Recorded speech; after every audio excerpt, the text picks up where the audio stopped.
sebagai pendidikan nilai dan moral. Misi PKN sebagai pendidikan nilai dan moral adalah sebagai pendidikan nilai. Dalam proses pendidikan nasional, PKN adalah wahana pedagogis pembangunan watak atau karakter.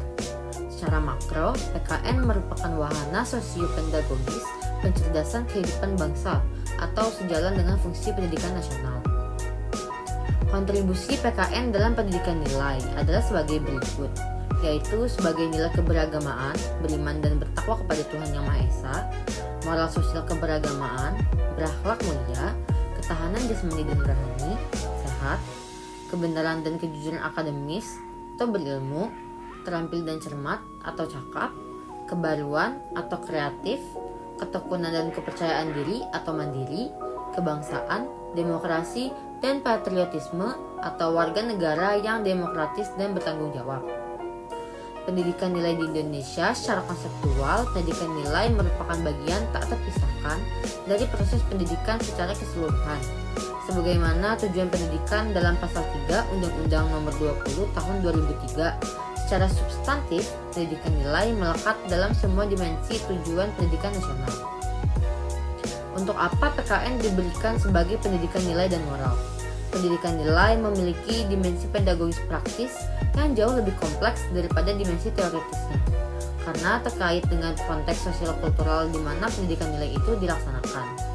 Menurut Lincona, pada tahun 1992, dalam masyarakat barat terdapat persoalan moral yang dirasakan perlu mendapat perhatian pendidikan moral. Masalah perilaku moral yaitu ada vandalisme dan kekerasan, mencuri, mencontek, tidak hormat pada pejabat publik, kekejaman terhadap teman seusia, menyerang keyakinan orang lain yang berbeda, bicara kasar atau tidak pantas, perkosaan dan pelecehan seksual, bertambahnya orientasi pada diri sendiri dan menurunnya tanggung jawab sebagai warga negara, dan perilaku merusak diri sendiri. Yang perlu dikembangkan dalam pendidikan nilai yaitu ada wawasan moral atau kesadaran moral dan wawasan nilai moral, kemampuan mengambil pandangan orang lain, penalaran moral, pengambilan keputusan, pemahaman diri sendiri.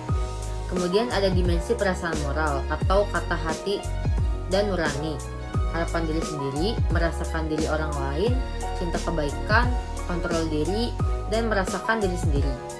Kemudian ada perilaku moral atau kompetensi, kemauan, dan kebiasaan.